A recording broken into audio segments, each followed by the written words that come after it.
guys, welcome back to another First Take Deck Tech. This time we have got the two-time world's top hater, the UK extraordinaire, Rob Catton. Thank you so much for joining and bringing us your first take of Cindra of Retribution. First off, I wanted to ask you is that what is your first takes on the hero and how that all works, really? Yeah, I didn't actually know what her full name was then until you read it out. She's angry. Yeah, so I mean, I like playing Ninja decks. I used to play Fi a lot when he was good before Belittle got the axe. Yeah. The Art of War was legal. But yeah, this one's quite different because of the daggers and the whole stuff with that going on. It's a pretty sure best Flick Knives deck because you use it literally every single turn. Yeah. So, like, if you think about Shuko pretty much always triggering for Fi. I mean, it often is maybe every other turn, maybe a bit more often. And you've got Flick Knives now, which just always triggers as long as you attack with a dagger, which it's hard to imagine not doing that. Yeah. The first line of a text which says, whenever you hit a marked hero, create a fealty token. I feel like that's really subtle. I mean, I don't know how important it is overall. Without looking too much into your main board of the deck, was that an important part of deck building? No. I think that's just there for draft, to be honest. Right. Okay. Because I toyed around with it. There's a card Art of the Dragon Blood, I think it's called, or something along those lines, and it's like a not for 4 block 3, and if it is draconic, that it gets go again, and your next 3 draconic cards cost 1 less. Right. It's really cool, but I just didn't want to put bad cards in my deck to make other cards better, sort of thing, because typically that's, unless you're doing something really special, that's just not going to be worth it. Right. So, just ignoring that for now. I mean, maybe that'll change, because I'm not a very good deck builder, to be honest. I'm not very good at, building something completely from scratch. I didn't feel like I was building this completely from scratch, because there's a lot of comparisons with Fi. Yeah. So, a bit easier in that regard, but yeah, I don't think you're going to want to be marking or making fealty. Yeah, no, that's fair. So when I looked at that a little bit tells me is that, sure, I think you could probably have 1 or 2 stuff that says if this hits March, and it's purely just to make the fealty tokens because you really want to use cards, for example, like Snatch, which I can see later on, that you want to turn that into a draconic attack action just so you can use the second line of text, which actually matters with her. That's really the whole selling point, is the more draconic chain links you have, the cheaper the cost of it is. But I also think at the same time you're probably right, you could overcomplicate the deck building process just by trying to jump through too many hoops just to get that a little bit to work, whereas just putting draconic attacks in general it just is enough. I think it's mainly a crutch for the limited decks when you draft Cindra and you've got some good draconic cards but you don't have loads and you need to sometimes make them draconic and stuff. I mean, there is a card that I almost played, which is there's a 0 for 3. It's like Lava Vein Loyalty, so if you've got a draconic already, then it's a 0 for 3 go again, but it creates a fealty when you attack with it, I think. Which is you don't even need to go down the mark route. You just if you want a fealty, there's a card that makes fealty straight off the bat. Sure. That was the closest I came to it, because there's Devotion Never Dies, which has a bit of a combo. If you make the card itself draconic, it can trigger off itself, which is cool. No, that's cool. So I guess we'll just get stuck into the second line of text. How that to me is really, how important is that bit? The thing is with the list that I've got here is that I don't think you can just play draconic cards, because it gets close to the point where you just playing an underpowered deck at that point. You can't, I've got Brandwith Cinderclaw in head jab with upside and Rising Wisdom and draconic head jab with upside. Yeah. After them, I don't really want to play Ronin Renegade. Yeah. So you've got to play non-draconic ones like Pain in the Backside and 5/10 it Strike First and things like that. Yeah. But you do sometimes get hands like poison blade, pin in the backside, fire tenet, and a blue, and you're like, oh, this is all not draconic cards. So you have Right. to be careful. And if you actually can use your daggers or not, because you don't want to be in a situation where you start the turn with no daggers. I think that's a really bad situation to be in. Just having one in play, that's fine. Yeah. But I think that you'll often be in that situation, but none in play is, I think, potentially game losing. Yeah. No, that's fair. That's fair. Right. Let's move over to the weapons and the equipment. The Kunai of Retribution. We'll start with the weapons. I feel like every one of these heroes in this set are very focused around like their weapon that they've got in this in their set, which is actually really interesting because I think it's been a bit of a trend, I suppose, with the sets coming out lately. But that it's you having heroes use the weapons they've got in the set, and it's like, no, you really got to roll with what they've got.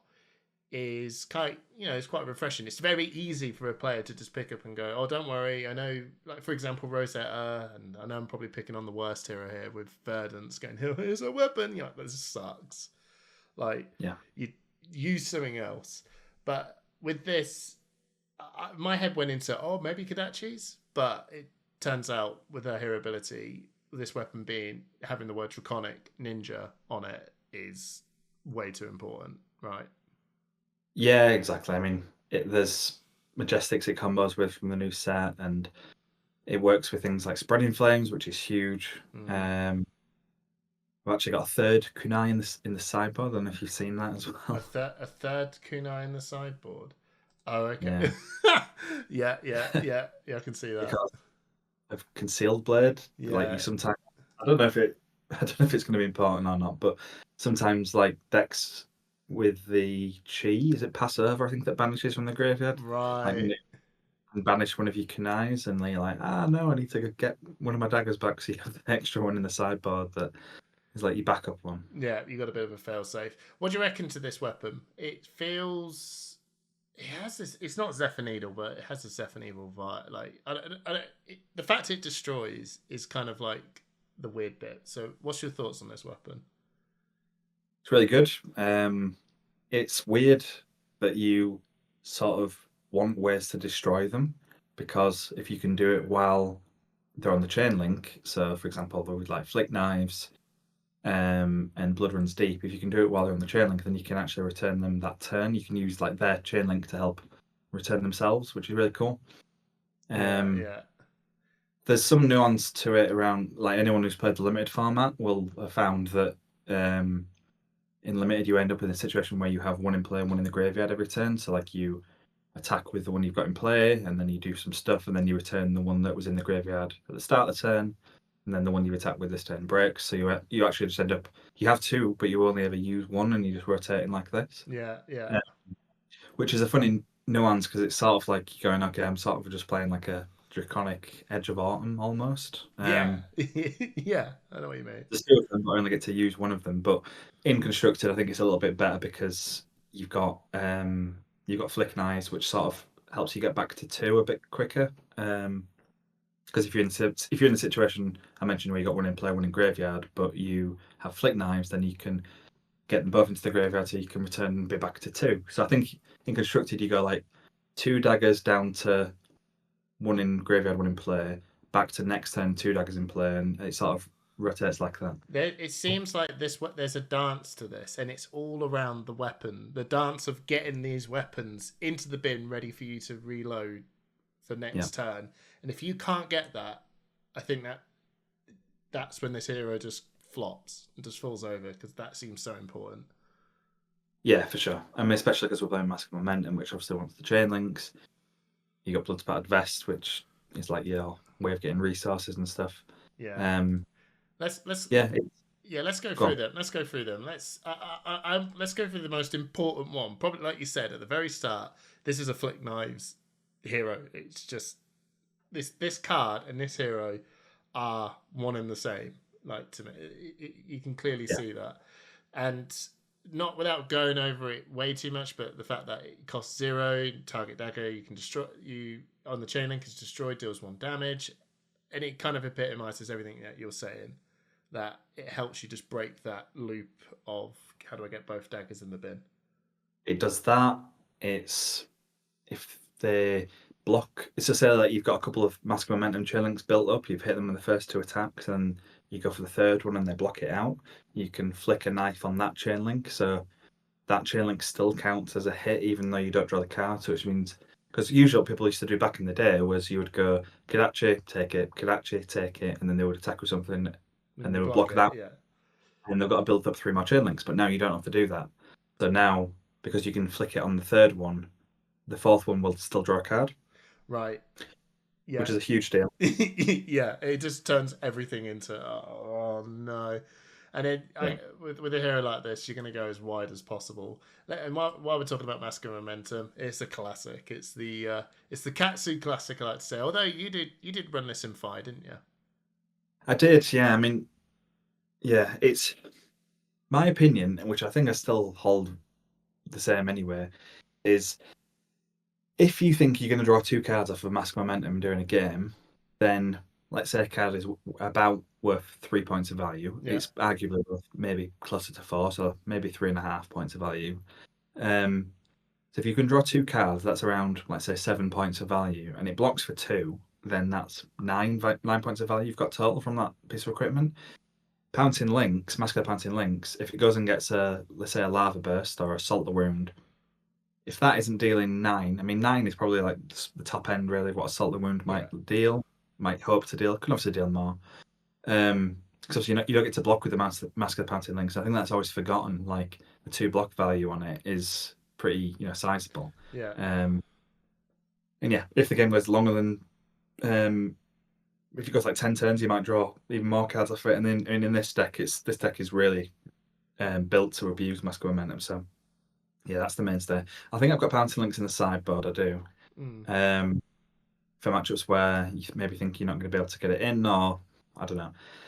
I think the game's got to be really short for you to not want Mask of Momentum. And the thing is, if it's really short, that presumably means they're not blocking. And I'm just like, oh, if they're not blocking, why am I not playing Mask of Momentum? Yeah, yeah, that's fair. And then the new card, Blood-Splattered Vest. Whenever a dagger you control hits, you may gain a resource and put a stain counter on this. If there's 3 or more, destroy it. So I looked at this, and it just straight up tells me this is Turbo Tunic, effectively. Yeah, because most people want to put Tunic in, and if the game lasts over 6 turns, you want to just run Tunic because it will just get its value. And this is just goes, we don't have that much time. Bam, bam, bam, bam. Let's go. Yeah, and Flick Knives means they don't even have the option as well, because if your opponent might know you've got an all red hand, and you can just go, I'll attack with this, brand with Cinderclaw or whatever. Yeah. And then you can eye at them just to get a resource, so that you can, so it works really well with Flick Knives as well, because they don't have the choice to try and stop you getting the resource. Yeah. You can do as many times. You can burn through it all in one go if you want, which is really cool. Yeah, I love the word, and this is the subtlety of it. I love the word may. Yeah. That, to me, is probably what pushed this card into, like, this is very, very strong. Because I hate the fact I couldn't control it. Because most people go, oh, I'll just take that, just get this thing over and done with. And you go, oh, well, this is... The fact that you go, no. When I'm ready, you're like, oh, bro, this is... Like, I'm thinking of like just the times when I had Viscerai, and just having Aether Iron Weave to just pop this when I'm ready to have 2 resources feels like, yeah, this is really strong, and this is why I run it. It's just like 3 whenever you want, and it's not even hard. It's not even asking for effort. But anyway, without me probably selling this for you, is there anything you wanted to add for that? No, I think, like I say, it's just really important, because Flick Knives enables you to get the resource when you need it, and this deck, like your all red hands are typically not all going to be all 0 costs. Sometimes, quite often, there'll be a 1 cost in there. So having Vest on demand to get you that resource is going to be huge. Engulfing Flame was an expensive card; it costs 2. So being able to help out with the cost of that when you want to play that card is really big. So that's really cool. And then the old classic Snapdragon Scalers, and otherwise known as I get 1 free Snatch. We go again. Exactly. Yeah. Yeah. So I did look at the new Draconic ones, and I think the attacker's got to be Draconic, which like the things I want to give go again typically, like you say, is Snatch or Salt the Wound, neither of which are Draconic. So yeah, typically I don't think they're going to be as good as Snapdragon Scalers. Mm. So. I think as well, when we were talking about the original point of this hero, if you do, like, obviously, if anyone else wanted to sort of lace a few more marked cards in there to create fealty tokens, that's probably where the value of the legendary boots starts to actually weigh in a bit better, because you can, the fealty tokens just make some draconic. So it's worth, Yeah, I yeah. mean, I don't know. I feel like you've got to jump through for this particular deck. I think you've got to jump through a decent amount of hoops just to justify the block one value you get off of it. Because like, obviously, block one is pretty good, and if they brought out Battle one Snapdragon Scalers, then that would be insanely good. But the fact that it's got to be draconic, and like you've got to actually pay for it, unless you have enough draconic chain links and stuff. And Yeah. I don't know. I think now Snapdragon Scalers is going to be the one. Keep it simple. I like it. Right, and here's the deck. Let's go through the main parts of the deck. I'm gonna just start off pretty. Where would you say a good starting point off is? Is it to talk about draconic ninja attacks, or just, or to put it into just the simple zero for whatever's would go again? What's a good start? Um, I think so. You've got I guess the glue of the deck Yeah, is going to be as like the Brandwood Cinderclaw, Blaze Headlong, Rising Resentment, Spreading Flames. You know, these are cards that are going to be in pretty much every Cindra deck. I can't imagine a Cindra deck without Brand and Spreading Flames. yeah, And Blaze Headlong as well. Like you got the one Wrath of Retribution, you're allowed to play one of that card. And then I guess I've got a little package of I think there's six cards that have true on hits, and then there's Pain in the Backside, which has like a tiny little on hit.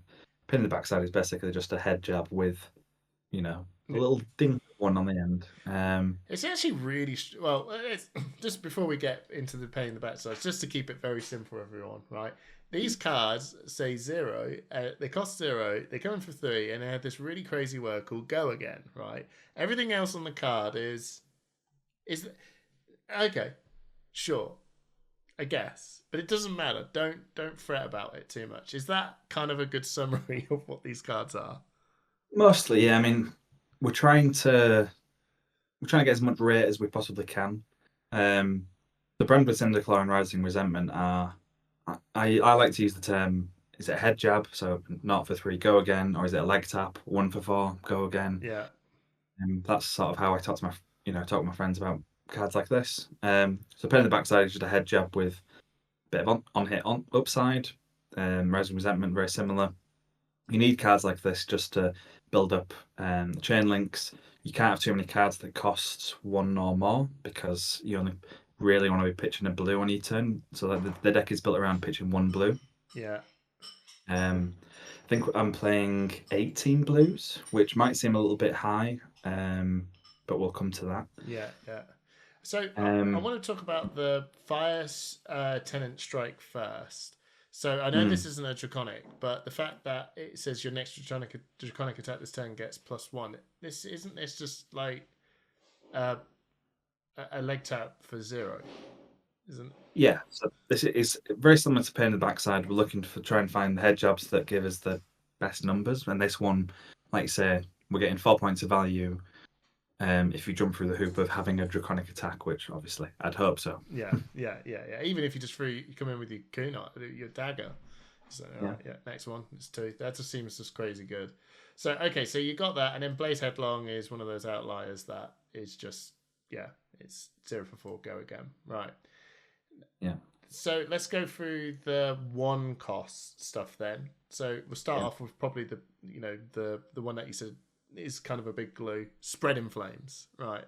It's good to see this card come back. It feels like it's been, well, I say it's good. I hate this card, but it's good to see this card come back. Why did you put this in, apart from the fact that clearly the rate of this is kind of insane when you get going?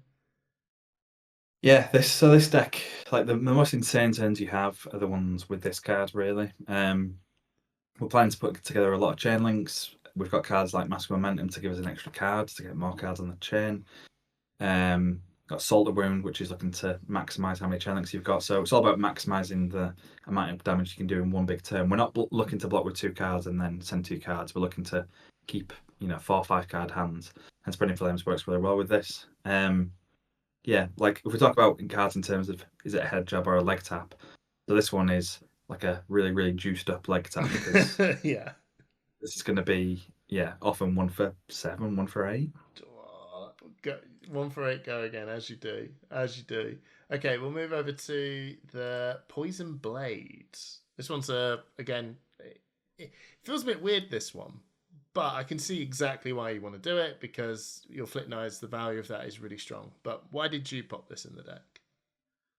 Yeah, so again, if we go by the metric of is it a leg tap or is it a head jab? Yeah.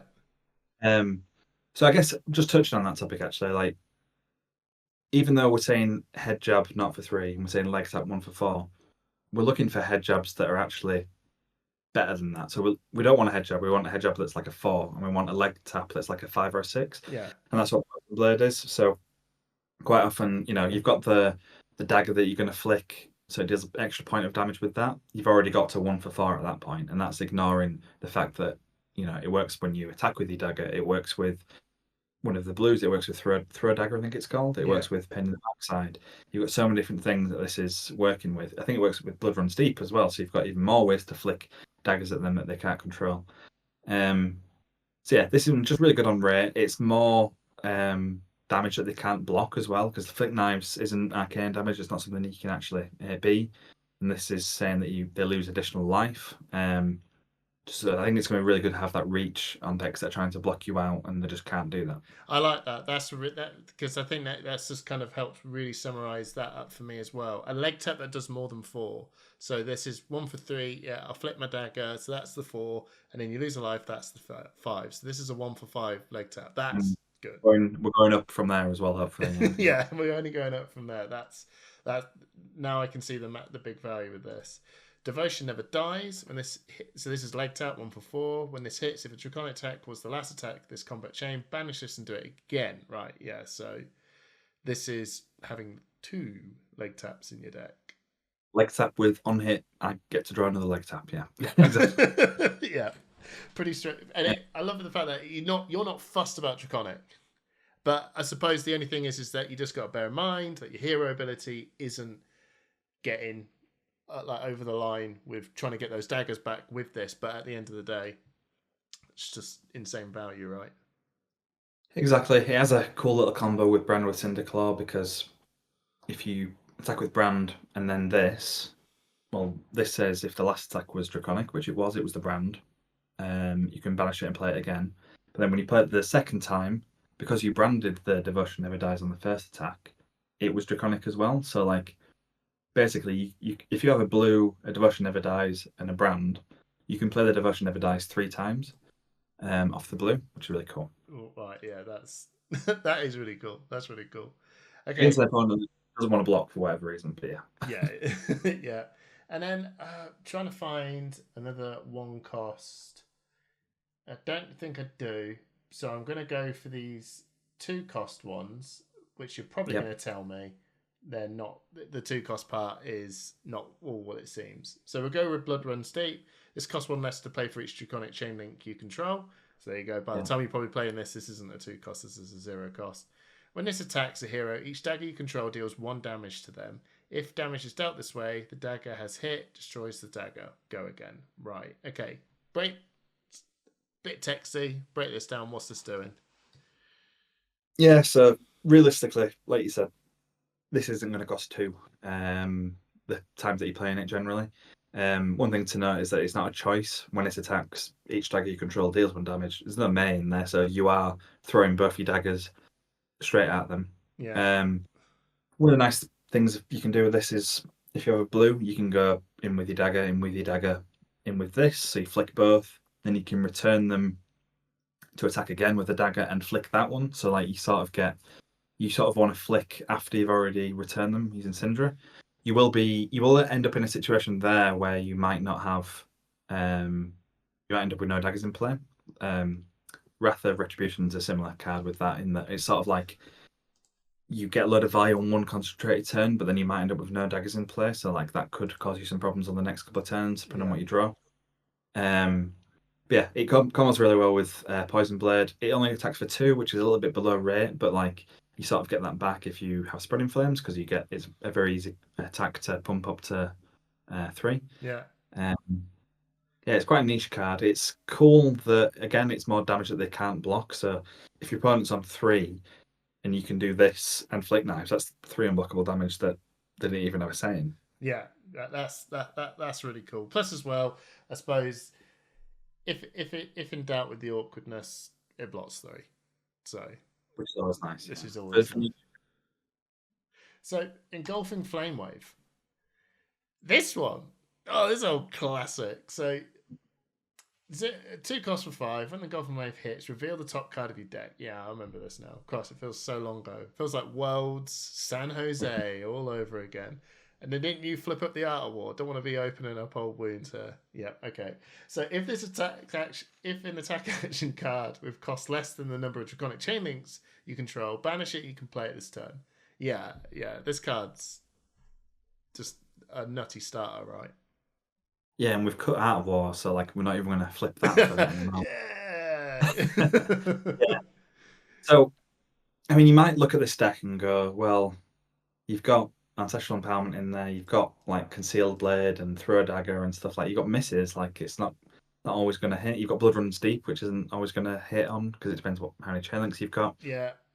The point is with the card like this is that you obviously don't want to play too many misses, but also it's not your risk to take; it's your opponent's risk. It's like, yeah, I've got misses in my deck. Do you want to just let this hit and see if it is a miss? Because if it's not a miss, if it's a Blaze Headlong or it's a Snatch or it's a Lava Burst, then you won't be so happy that you've taken the risk. So it's sort of like, Francesco, I remember speaking to him about this card, and he says, like, the people who don't block this card are just crazy. Like, you have to block this card. Yeah. Which is pretty cool. Yeah. And it's a tall ask as well. It's a tall cost for you, but it's a big ask for that. Like you said, you're crazy not to block it. So yeah, you're asking for cards either way. So this card's awesome. And importantly, ninja attack, so you can play Ancestral Empowerment on it as well. Yeah, the old classic.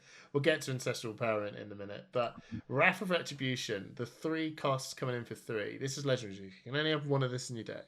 This costs one less for each Draconic chain that you control. So if you're doing this right, this should cost nothing.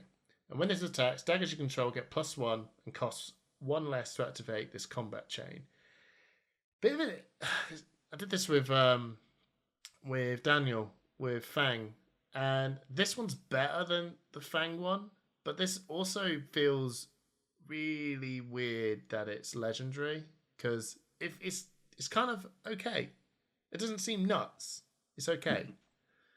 But tell me if I'm wrong. I think it's particularly insane with Blood Runs Deep. Right. So in turns where you can attack with the same dagger multiple times because you're flinging them and then bringing them back, like especially if you can get both of them. So basically, if you can attack with 4 daggers, they're all free and they all get +1, then that's, I think, what they're trying to avoid. And I suppose part of it is like they go, I don't know, maybe they'll give it. I don't know. I don't exactly know why it's legendary. I think I see what you mean. Really, it could just be a majestic. Maybe it's for limited. They wanted to do like, because they had it with Soul Reaping and Soul Harvest with heroes. So I suppose it's maybe a bit like that. But yeah, it's weird because like you said, it's ideally not going to cost 3, but sometimes like you're okay paying for it because it's sort of like you're paying for your daggers ahead of time by paying for this. Because like if you attack with like grand and then you pay 2 for this, then your daggers are free and you still have the 1 floating afterwards. So like it's sort of free in that regard.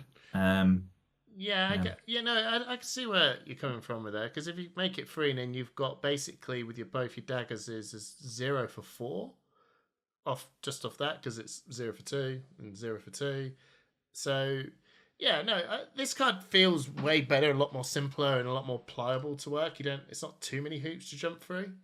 I still just No. don't. I still just don't understand why it's a legendary. Maybe it is just too much. Maybe it is a bit too good to just have 3 copies of. But yeah, no, totally makes sense. Very very cool card.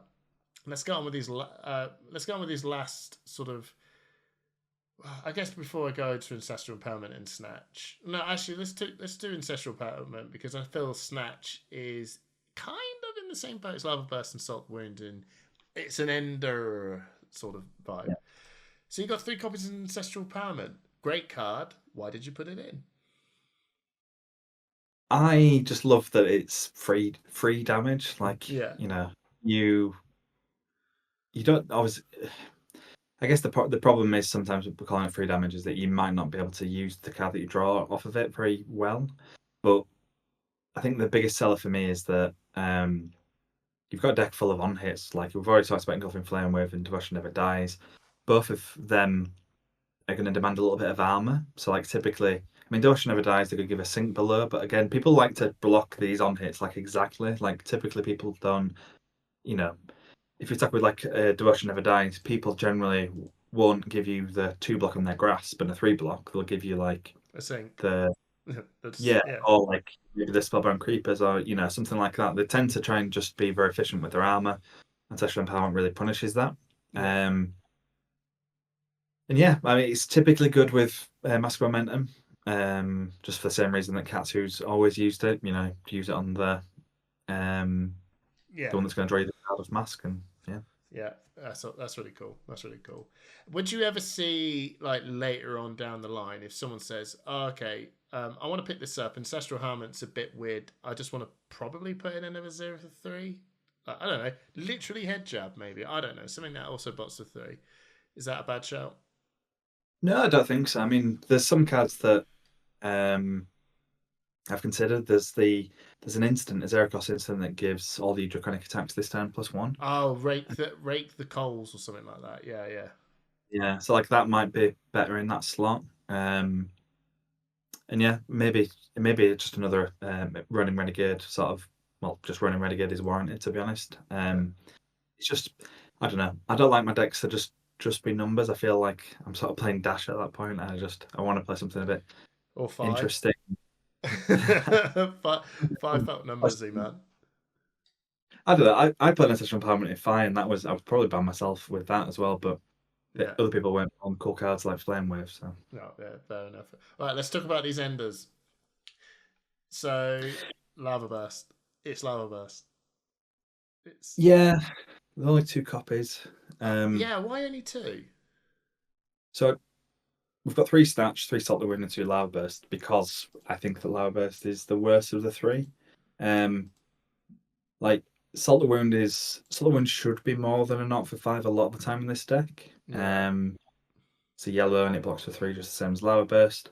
So I think Salt the Wound is the first one you put in your Cindra deck. Yeah. And Snatch is we'll come to. I just think that Lava Burst is a little bit worse than Snatch. Yeah. That's basically. I suppose it's a guaranteed. It's a guaranteed 5. It's like the days of Art and War is done. So thank God for that. So, and you're not running the what was the Shukos? Is it Shukos? The one that gives 2 costs. Yeah. So it's not 0 for 7 anymore. So it just doesn't really feel that crazy anymore, does it? With it's straight up 0 for 5. Spreading Flames easily pumps it. Yeah. So like you're pretty much always going to get the +1 on that. But like sometimes you do actually get forced to play smaller hands. And obviously smaller hands, Lava Burst and Salt Wound are by far the worst because they're not going to be any more than a 0 for 2. Whereas Snatch, like there's a 1-card hand. There's not many 1-card hands better than Snatch. No, that's fair. That's fair. So while we're on the topic of Snatch, yeah, I mean 0 for 4 on hit draw. So solid, right? Yeah, exactly. It's a really nice hit off Engulfing Flame Wave because it costs 0. I'm trying out the blues as well. This was something that when I was back playing Fi, I was trying out Blue Snatch because you not really many blues that like demand a block, and this is like, along with Stabrin, which we'll come to as a really nice blue. Yeah, I think it's pretty solid. And I wasn't really inspired by many of the other blue options that we had. fair So enough. I was going to say, everyone is so far, maybe Yorgos, I can't remember, has not put in the spicy, weird, generic card I've never seen before. I mean, if you've seen Daniels, we've got a yellow synth below. I don't think seeing blue snatch is kind of wild, but it also feels like, oh, what the hell is this doing here? But I don't. Was blue snatch in Fidex? I'm sure it was. It was, wasn't it? it was in my 5X. Yeah, yeah, yeah, yeah, um, yeah. I don't know. I think a lot of people like playing the. Like, I've got blue brand with Cindachlorine, but a lot of people like playing the other like little head jabby blue head jab sort of thing. Yeah, Um, whereas I don't know. I valued the block 3 blues and like the ones like Snatch. I guess a little bit more, which is a little bit different. yeah, that's fair. And then Salt the Wound is probably your strongest one because for everyone that hits, this gets stronger, and I don't think that needs much more selling, to be honest. And then since we talked about Blue Snatch, you're trying to get a good base of blues going on here. How many did you have? 3, 6, 9, 12, 15 blues. Yeah. I So, think there's or more. No, yeah. it's 15, 18 blues. Yeah, that's it with the blue Cinderclaws. I can see exactly why you're putting them in. Why I tell you what? Why brand of Cinderclaw blue? Why is Rising Resentment not a blue, for example? I don't just so people. So yeah, it maybe would be better as Rising Resentment. I think blue brand of Seneca is just a bit more of a utility sort of situation where maybe you're not going to have enough draconic chain links to be able to like actually use your daggers properly. So maybe it helps pitch in there, and maybe for the combo with Devotion Never Dies. Also, like branding a Salt the Wound so that Spreading Flames gives it +1. Yeah, Um, is actually quite nice because then you've sort of got a knot for 2 go again as a blue. yeah, Um, that's good. That's actually really good. And then so yeah, with Snatch. yeah, fair enough. And then Rising Resentment. I suppose really, there's not. I don't.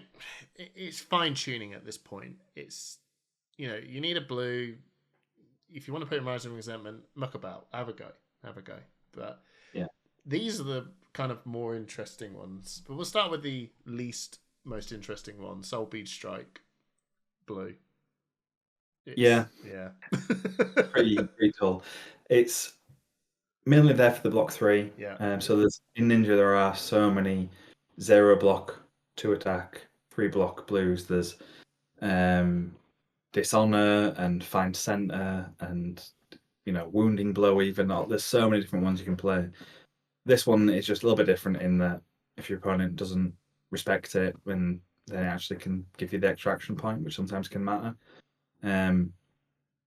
Like sometimes you can the last 2 attacks of your turn could be maybe blue soul bead strike and then a red snatch, where it's like if you block it, fine, whatever, you block my blue, I'll arsenal the snatch, and if you don't block it, well then I'll play the snatch and then I'll still get an arsenal. yeah, So yeah. That's well, fair. doesn't look that good. Yeah, that's cool. Now let's talk about some of these other real cool, interesting ones. You touched on the concealed blade because if someone decides they're gonna banish your kunai, and you go, oh no, there you go, you got your answer back. But is this mostly just for the pitch and the block?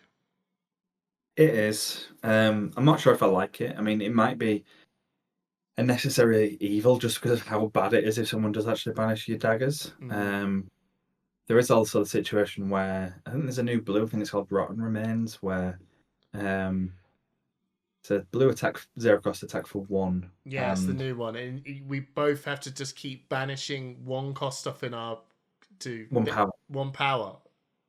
Yeah, that's Yeah. So you can respond to that by pitching a blue with Cindra and picking up your dagger so they can't get rid of it. But if you don't have a blue, maybe you don't want to do that. I don't know. It's sort of just in there as a we'll try this out sort of thing. I don't particularly like that it's a miss on an engulfing flame wave, especially because we've got other blues that are also misses. They're not attacks.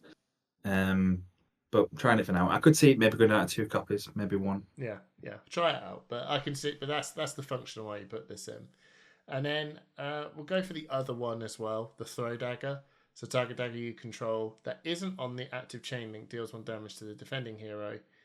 If damage is dealt this way. If it hits, you draw a card and then destroy the dagger.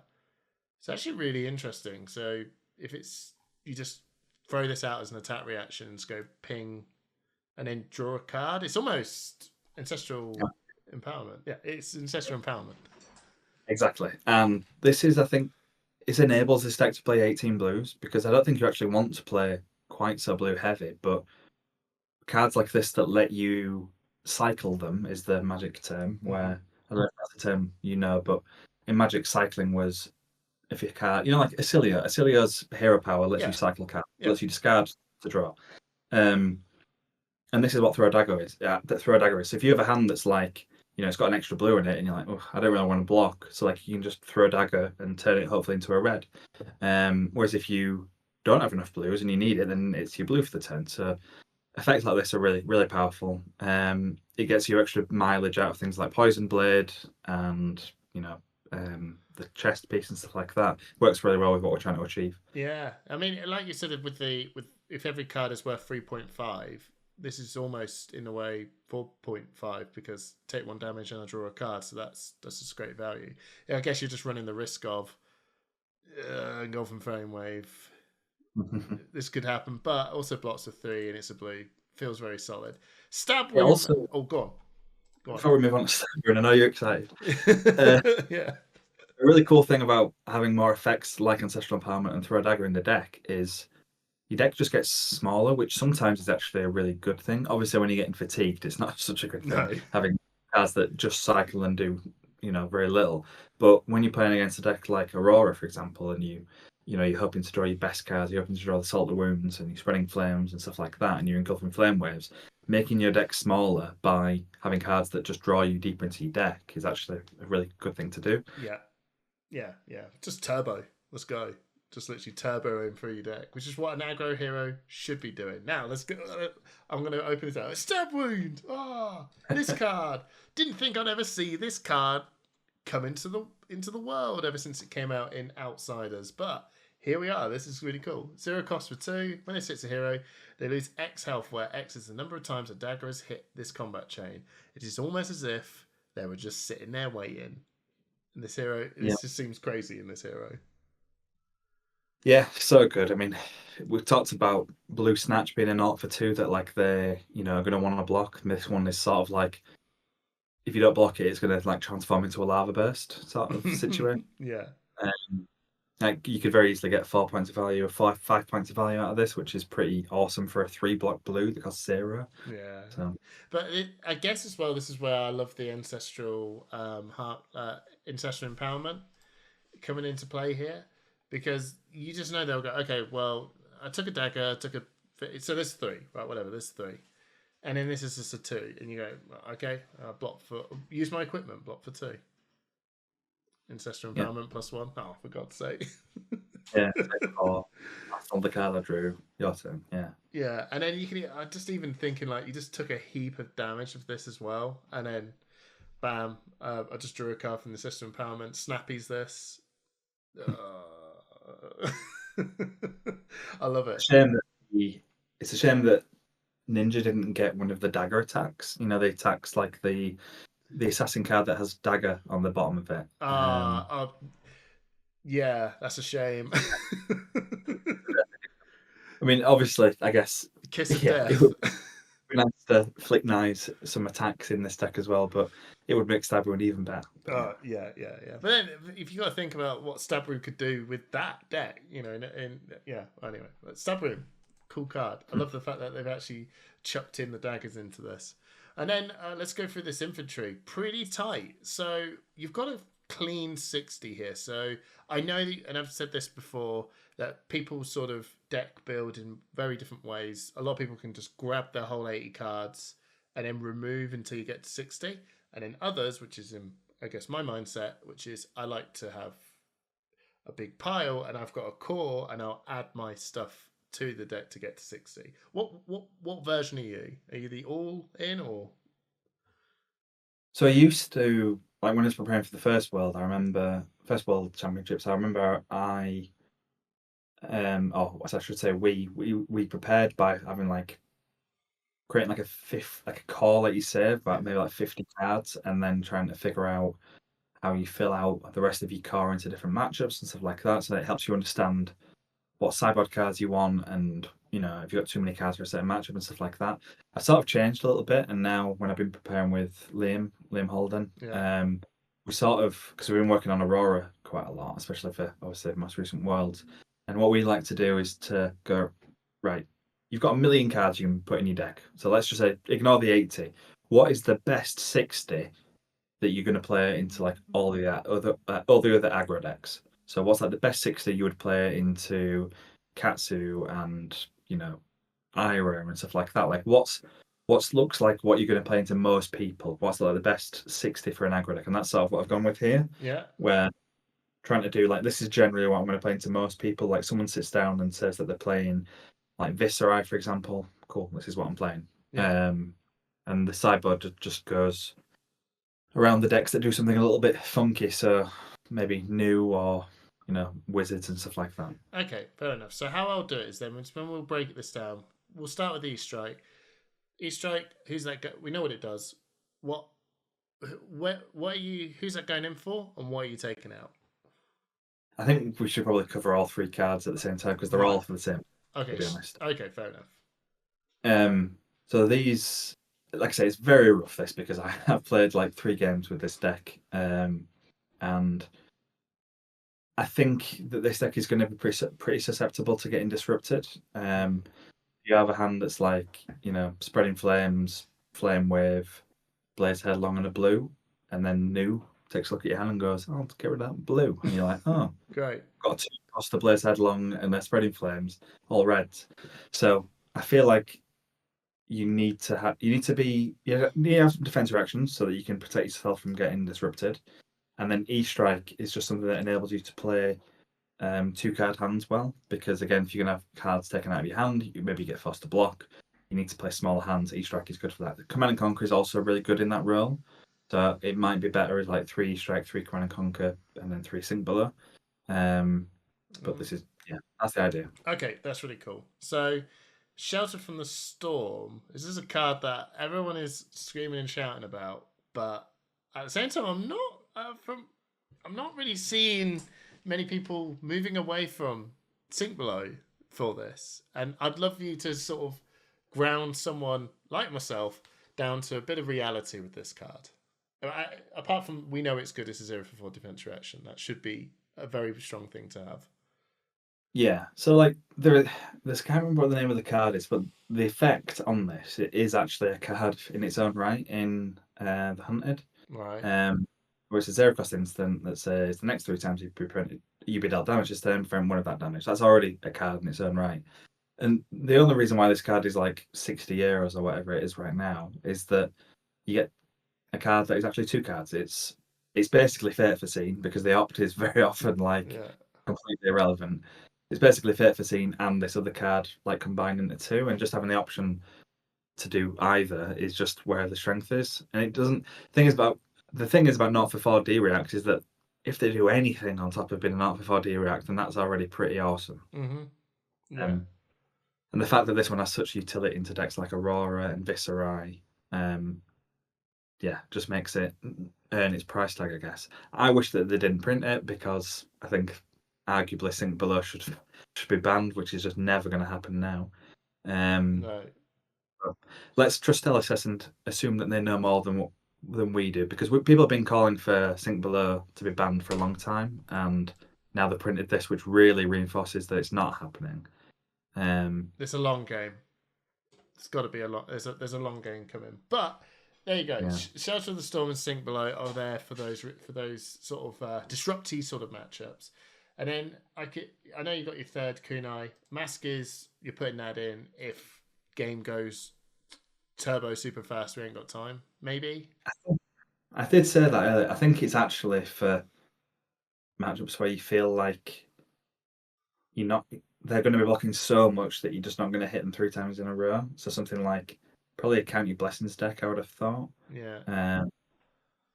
Because I think that if you're going to play like a really short game into Aurora or one of these other turbo aggro decks that I think Mask momentum's going to be better for that. And then this is for when you just need to get a shot, get one opening shot, and then just give them one blowout turn. Yeah, like a double salt wound, insane turn. Yeah. Flame Skill Furnace. What's that coming in for? Again, this is mostly. I feel like you probably want that into. It's like you've got a bit of a range with when you've got Tunic, Furnace, and Blood Vest. Is that what it's called? Blood Vest. Yeah. I feel like that's a bit of a spectrum of. I think the game's going to go really quickly. That's where you want the Blood Splattered Vest. Yeah. I think the game's going to go really long. That's Tunic. And then you got Furnace, which is in the middle, where maybe like New, for example, are going to actually race you a little bit. So maybe you don't want Tunic, but you also might want to block like a Surgical Extraction or a Prognosis or something like that. So that's the thinking there. Yeah, no, that seems fair, because sometimes you just need a bit of block value. And then Tide Flippers, Viscerai. Cursory little nod to AB. I don't even know how to play into Viscerai, to be honest. My starter deck is like, I'm not really interested in pitching to prevent. I'm taking whatever is being flung at me. Yeah, we're just racing. All right. You need a wizard, I guess. Yeah, there you go. You need to block one, right? And then your maybes. You've got some Lava Vein loyalty. Just if you want to swap out some 0 for 3 for a different 0 for 3. Yeah, exactly. I'm not sure. I've had a couple of times where I've had like some non-draconic hands and thought, I wonder if I need just one more attack to be draconic. So maybe it's pain in the backside. Maybe it's ancestral empowerment. Yeah, worth a play. And like you said as well, Command and Conquer, if you just want to muck about with a little bit to sort out with the disruption, E-Strike and CNC would be pretty good. Nice. Yeah. All these decks playing wax on, wax off, and Command and Conquer will get them. Yeah, get them. Well, there you go. Thank you so much, Rob. Just to do a little bit of a sign-off, what is your thoughts on Cindra coming into the meta? I'm happy to see a draconic hero, draconic aggressive hero back at it. I don't want to put a downer on the end of the video. No, that's okay. Everyone's giving their honest thoughts near the end. I don't think it's going to be good enough from just when I've been playing it. I've been trying to beat Aurora, and I feel like you have to be able to beat Aurora, because Aurora is mostly just going to take whatever you throw at them, and Aurora just keeps battering it. So either my version's not good or the deck isn't good, because I feel like if you're not beating, if a draconic ninja deck isn't beating like a deck like Aurora, which is going to be one of the mainstay aggro decks of the format, then I don't really see a place for it. Okay, that's fair enough. And I'll ask one more. We've got another draconic ninja. I know this has got royal. Royal just seems a bit. Oh, that's nice. This Fi, is Fi back in the game now? I mean, you were the man that played Fi. Do you feel Fi is back or not? I don't really understand what he's gained, because if you look at there are really all the best draconic cards in this deck that are the new ones, and I don't really know what he'd play out of this. Like, no, I don't see it with Fi, to be honest. I don't think he's gonna change. I know he's pretty close to LL, but I don't really see him getting picked up. Yeah, fair enough. Right, and thank you very much. Thank you for taking the time to build this really cool Cindra deck. So if you want to check this out, and when the Hunted comes out at the start of this week, you can pick it up and play a nice, I think it's just really cool, really thematic dagger throwing ninja deck. So despite the fact that we're talking about the meta and where it might be, it's still just a really cool dagger throwing ninja deck. So check it out. Thank you so much, Rob. Any sort of plugs you want to do before we sign off? No, I think I mentioned my friend Liam that I test with. So yeah, all good. Right, brilliant. Cheers, everyone.